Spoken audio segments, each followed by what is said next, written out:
Chapter 4, I'm recording now. So chapter 4, we're going to do 4A and B together. 4A is a review of quadratic knowledge. So I'm going to revise with you just a couple of things that you should know. I mean, there are some questions on the bottom that you can try. I've already got the solutions up that you can check later. And then 4B is like, if you remember from last year, at the end of every exercise, they always ask you to determine the equation. That's what 4B is. Okay, so 4A, if I had to summarize it, 4A is knowledge content of quadratics. So you got to know all the rules like complete the square, difference of perfect squares. What else is there? There's factorizing by cross method, sketching the graph, finding turning point, axis symmetry, discriminants. All of that is what I mean by knowledge of quadratics. Okay, so that was last year for 4A. 4B is the end of it. So towards the end of the knowledge is then applying to problem solve. So that's usually determining an equation. And they can give it to you in words or they can give it to you in a graph. So for example, if I gave you a graph like this and I said that it crosses through -1 and then I said the turning point is at 3, -2. And I say, determine the equation. So what is the equation to this graph? So that you have an x-intercept that crosses at -1 and has a turning point at 3, -2. How would you do it? That's 4B, but if you remember from last year, every end of each exercise, there was one of those. So quadratics was chapter 3. I'm pretty sure it was like 3K. Exercise 3K does determining an equation. So pretty much you can say 4A, 4B summarizes your chapter 3 from last year. Okay? So all I'm doing so far is I'm going to focus on revising, just double checking that you remember the key skills. Then you can try the questions yourself. The answers are already on OneNote. I'll just sort of briefly go through it so you can see. And then we'll jump on this bit, okay? Because that's then applying the knowledge to look at axis symmetries and intercepts, okay? All right, here we go. Let's have a look at 4A. What did you need to know from last year and all the years before? Because you started quadratics in year 9. So you had year 9, year 10, and year 11. That's 3 years, or you can say 2.5 years of learning all of these. So polynomial form of a quadratic, we know it is y equals ax squared plus bx plus c. So that's one form of a quadratic. What does the turning point form look like? Can I please have, let's go with Adonis. What does turning point form for a quadratic look like?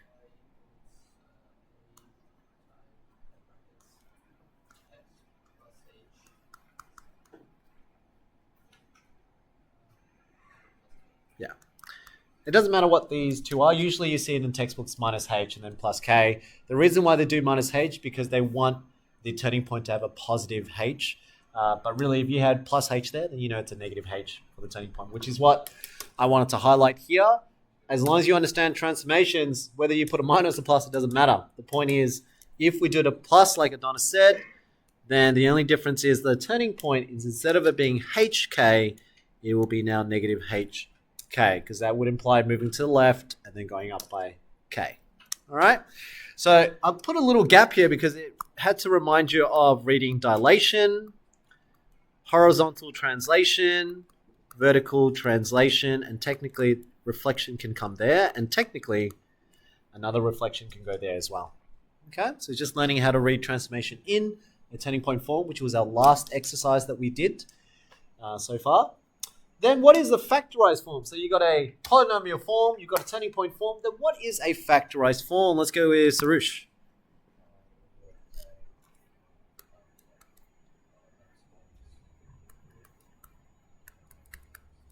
Yeah. Doesn't matter what those two are. Could have been x plus b and x plus c. Doesn't matter. The point is that this is what you would have practiced last year and the years before. That was what you had to learn first, because that allowed us to use null factor law to solve the axis intercepts. So without factorizing, which you learned 3 different ways of doing them, without learning how to do that, you would then struggle with null factor law. So hence here says using null, sorry, my handwriting's a bit big there, null factor law, which is A times B, or some two things or no, it doesn't have to be two things, but when you multiply two terms and it equals 0, then one of the logic is one of them has to be 0 for you to end up with 0. That was what null factor law was saying. How does that apply? Because this actually is saying a times something times with something, and if you let y equal to 0, that's how you find your x-intercept. That's where this rule comes in. Okay? So that's why we can then say if that is true, you will get 0 is equal to a bracket, or a times x minus b times x minus c. Therefore, one of them has to be 0. So it could be this is equal to 0, this could equal to 0, and potentially a could equal to 0 as well. But if a was equal to 0, then the whole thing's not a quadratic form. Okay? So that's why you can then solve for x minus b. If it equals 0, what would x have to be? It would then be positive b, and then this one would be positive c based on what we just wrote. Obviously, if you did plus b, that would be a negative b. If you did plus c, that's a minus c there. Okay. All right. So far, so good. So you're familiar with, if you were given this form, it's already factorized for you, so you can find x-intercepts quickly. If you have a turning point form, you don't see the x-intercepts easily, but you do see the turning point easily. The worst case scenario is a polynomial form for most year 11s when they first come in. It's because they have to learn how to either factorize this so you bring it into a factorized form, or what's this formula called? Quadratic formula. This was your magic formula. It's not really magic. You can actually work it out yourself. But that was for the students who really struggle with factorizing. But if I had those students in year 11, I probably would have told them probably not go into methods for the following year, because this will get you your S's to get your x-intercepts, and you can still sketch.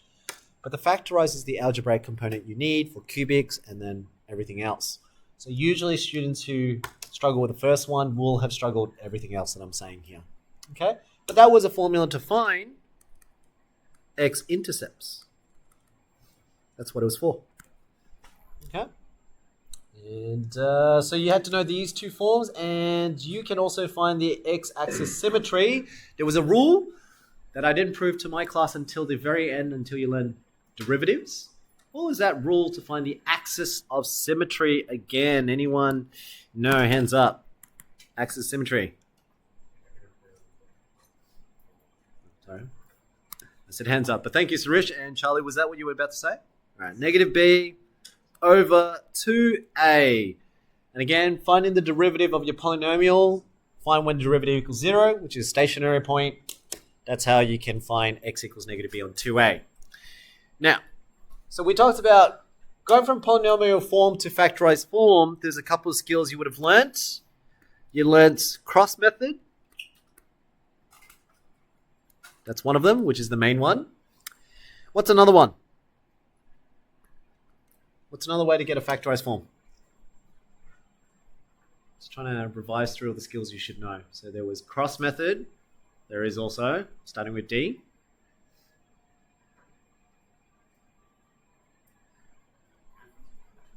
Good. Difference of perfect squares, which we'll say DOPS.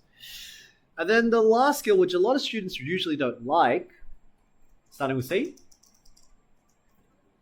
Completing the square, but that's actually bringing it to a turning point form. Okay, so completing the square transforms it to a turning point form, and then you got cross method and DOPS allows this form. This is why it was important to learn each and every one of those skills before you get to sketching, because all of that was just to find the x-intercept. And that's why I said this formula helped the students who struggled with factorizing in general. Okay? Then you sketch and all that, great. So I wrote here, completing the square will convert a polynomial form to a turning point form. So that's what I meant there. The examples from here, that essentially is finding axis symmetry, find axis intercepts. It's all algebraic. You can have a go with that. But before we do, can we flip over the next page? Because I'm going through the theory and content on what you should know. Woo, what was that? Last year, for year 11s, the first time that I think year 11 methods really truly comes in is when you get to discriminants on exercise 3i. So 3i from last year's textbook. That's when you truly actually practice the skill, which is year 11 methods compared to 9 and 10. So discriminants, we know that the discriminant is b squared minus 4ac. Can someone explain to me, where does that come from? B squared minus 4ac. Where does that come from? Hands up. Sima. That's the thing that's inside the root for the quadratic formula. Very good. So remember the quadratic formula, which is on your front page there. We had negative b plus minus the square root b squared minus 4ac all over 2a. And last year, it was the analysis of this bit. This was what you were trying to understand from 3i, not if you have one solution, two solutions, or no solutions. It was the analysis of this. That was key. Because what this formula was to tell you was tells you the number of x-intercepts.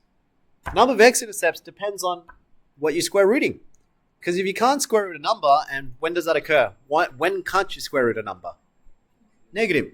So when b squared minus 4ac, if it's negative, which is this one, if you can't square root a number, then you can't add or subtract to negative b, and you can't even divide by 2a because you don't have a number. So therefore, there is no x-intercept. That's why they say no solutions. Because you wouldn't end up, you'll get negative b plus minus something that you can't even square root. How's that even possible? Doesn't make sense. That's why we said no solutions. Then the same analysis, well, what happens if you square root a 0? Well, the logic is the x-intercept, negative b plus minus root of 0, is actually the same answer. There's only one answer. It's negative b over 2a. That's why they said this is called one or unique solution. Actually, not one, but they usually say unique solution. And then finally, obviously, if it's bigger than 0, it means you can square root it. But you can square root any number. So hence, x equals negative b plus minus whatever this number is, it's a positive number, you're going to get two different answers. You're going to get one that you add and one that you subtract. That's why you get two. And that's why they say two solutions. That's the understanding that we sort of need you to know at a core conceptual level. And that then helps you to then answer these questions which I don't want to go down too low, but you've got it on your sheets there. Example 2, for the equation y equals x squared plus, and we're saying, what if I change the coefficient of x? Instead of it being 3x plus 4, what if I change it to m minus 1 x plus 4? Your goal from last year was to understand, how does changing m affect the number of x-intercepts? Because changing m affects the type of quadratic you're going to get. So you can get one that is above the x-axis, one that touches the x-axis, and then one that crosses the x-axis twice. So what m values will satisfy those conditions that you want? That was the most important part of the exercise from last year, to see if you can move from year 10 into year 11. By now, it's going to be considered prerequisite knowledge. Okay, so that's what I want you to do. I'm going to give you, say, I reckon it will take about 7 to 8 minutes to do, probably less, to do the first question and the second question, and then we'll just have a browse of our answers. I'm going to give you 7 minutes. I'm going to pause the video, and that's for A. So I just quickly revised. I did an express revision of what you should know from last year for quadratic chapter 3, content knowledge. And then we're going to do some determining equations. Okay, so I'm going to pause the and we are now continuing the record. Yes, we are. So axis symmetry, you had your x equals negative b on 2a. Should have x equals 9 on 4, and keep in mind I may have the wrong answers. If I do, let me know, because I'll be testing you. Find x and y intercept. Let x equal to 0, let y equal to 0. Polynomial form is always easier to find y-intercept first. Next one is about factorizing, so this is cross method. You should have 11 on 2 and negative 1. Check your answers. This is at least core. This is the basic skills. You're probably not going to get that type of question in the textbook, but something like that. All right, here we go. Check your answers. 3, 2, 1.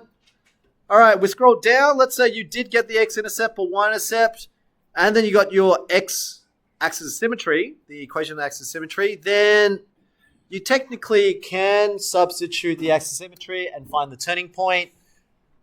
Here, I wanted you to convert to turning point because I want to see, can you do completing the square? So from the first step already, you could have sketched without a problem. This one is just making sure you're also ticking off the skill that you can complete the square. What's challenging for students from year 11? This bit. They know how to do it, or some of them will know how to do it when it's just x squared or coefficient is 1. But if I change it to a negative or I change it with a coefficient constant, or sorry, number, then 2 becomes a problem. So you got to learn to take out that common factor. And then, I don't know, there's many different ways of doing completing the square, but this is my way of doing it. The brackets is key. Sometimes you can make mistakes without having the brackets, so I like to use square brackets to separate them. But regardless, you should get a turning point form, something like this, and fractions. Yep. Would this be a question where you could use your CAS, or would this be like a CAS free? Yeah, so in exam 1, what I just went through here, it would be an expectation, not that they'll give you this question, but it'll be an expectation that could come up in a probability question, could be a logarithmic problem, and you will need to know how to do something like that.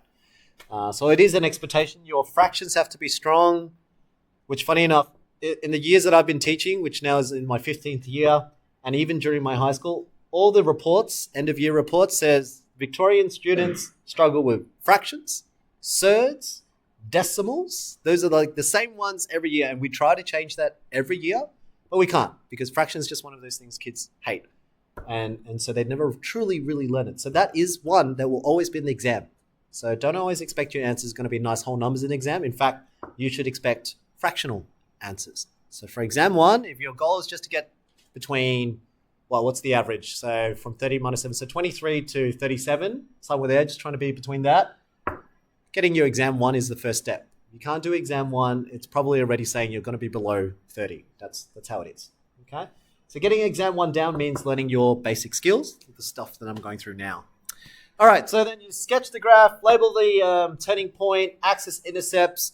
This is a 3-mark question usually. Not that you're going to get this in the exam, but 1 mark for key points, which in this case it's turning point.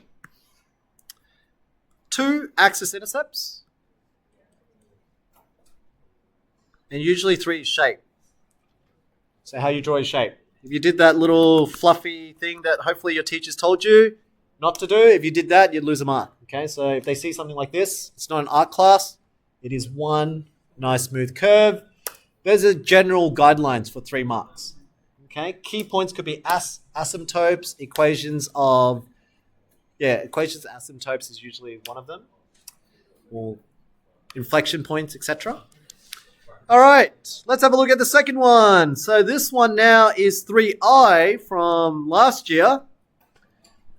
See if you guys got it right. So we say let A be 1, B be the coefficient of x, and C be the constant. So using discriminant rule, b squared minus 4ac, I get m is m minus 1. Simplified down, I get m minus 1 squared minus 16. This is the equation for the discriminant graph, not your quadratic graph. This is a discriminant graph. So when I sketched it, notice my y-axis is discriminant. So this number, whatever you change for m, which is here, whatever I change on the x-axis, it changes my discriminant. So if the question says, determine what values of m such that the result has 2 x-intercepts, that means my discriminant needs to be positive. Here's my discriminant axis. The only time it's positive is the section I highlighted in blue. That's when it's positive. That's when the y-axis values, the discriminant, is positive. So these are the sections on the graph that would be positive. So what m values will I have to choose to get that? Well, based on the graph, it's from -3 and below, not equal to -3, because that means discriminant 0, and not equal to m equals 5, because discriminant 0. So it must be greater than 5 and less than -3 is my answer here. Open brackets. Okay, so this was one of the most challenging for year 11, but by the time you're in year 12 now, this should be now more of a working prerequisite. If you don't know that, that's what exercise 4A is good for. Go back and make sure to practice these skills that you feel confident in. Okay?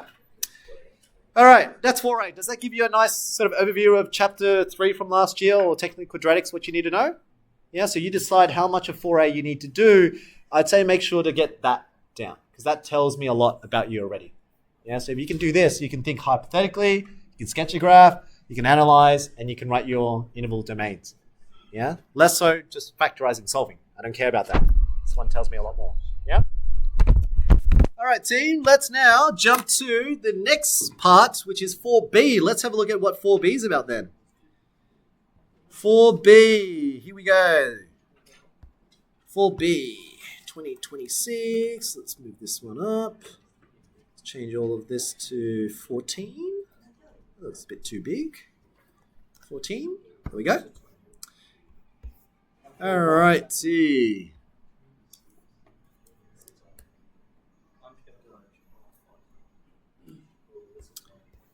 Here we go.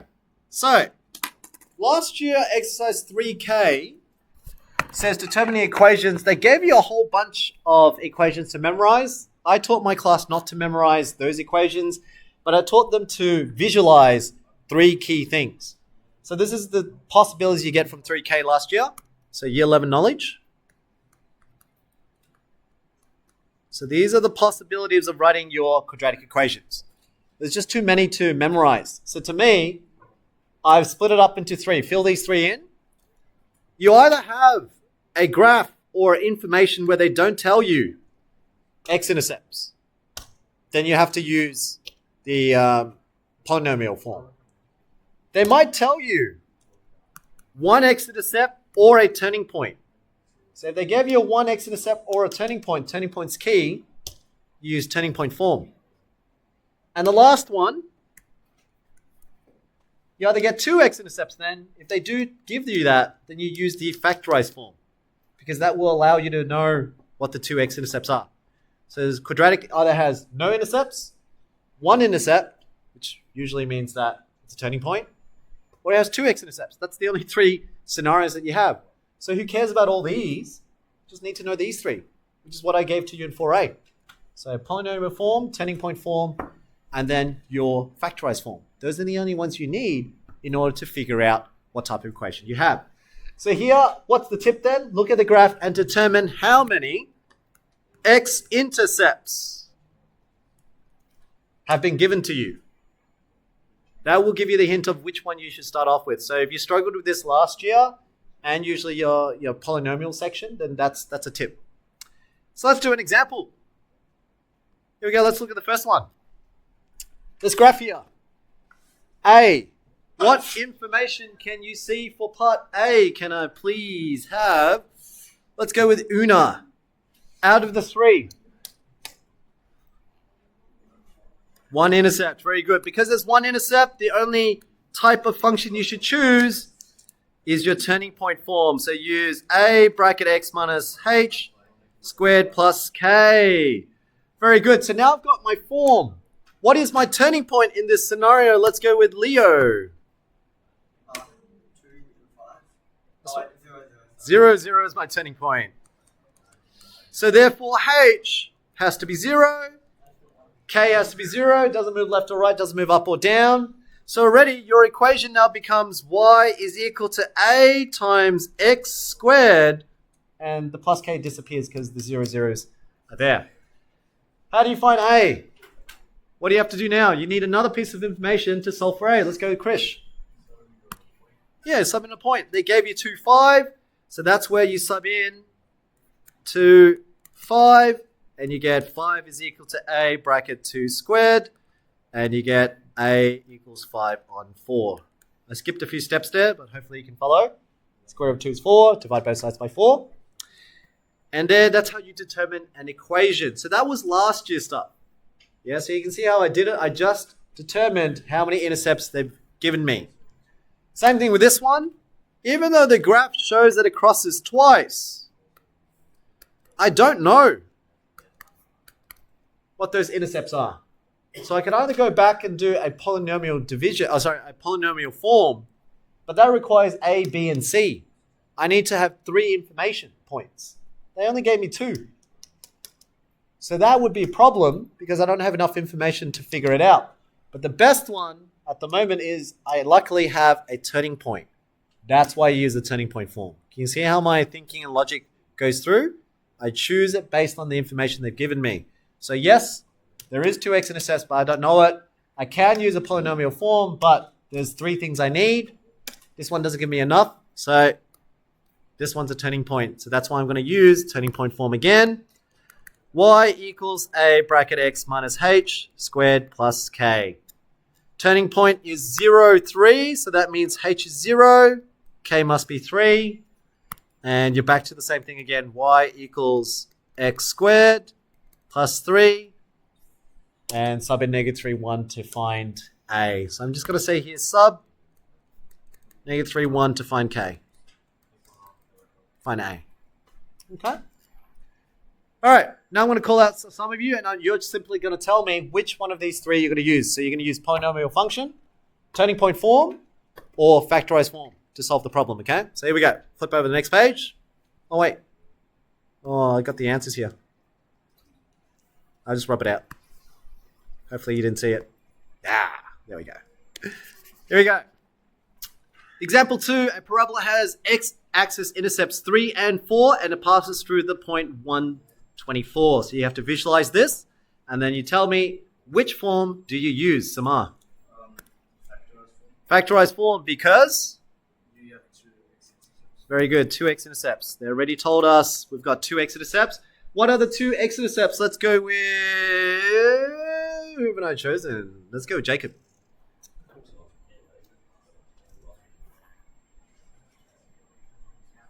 So we know that it has x-intercepts 3 and 4. How would I write this general form? Beautiful. X minus 3 and x minus 4, because it's both positive 3 and both positive 4. Now you can solve for a. How? Sub in 124, just like before. So sub 124 to find a. Okay, we're going to leave it there because you can solve that bit. Let's look at the next question. I'm going to take that away. There we go. Example 3, a parabola passes through the points 1, 4, 0, 5, -1, 10. What rule would you use here? Can I please have Aryan? What rule? So they've given you a quadratic, got 3 points. What would you start off with? Polynomial form, turning point form, or factorized form? Polynomial. Okay, polynomial because none of these are x-intercepts. And you do have 3 points. So the best way is y equals ax squared plus bx plus c. Okay? I'm going to stop the video there. Again, you do need to know how to do on your CAS. If you don't, I already printed out the steps for you there. These are the solutions if you want to do it by hand. And that's 4B. Okay, so 4A was theory, summarizing the skills you should have learned from 9, 10, and 11. And then 4B was the final parts of quadratics, is applying it to determine unknowns. Okay, and that should tick off quadratics. And if this is really challenging, then I really recommend you to just work on exam 1 towards the end of the year, because that will guarantee, or at least boost your chances of getting between 23 to 30 mark, as long as you learn these algebraic skills. Okay? Because that is roughly where it's at. And if you get below 23, it means you're not putting any time and effort at all. It is very possible to get there, just doing exam 1.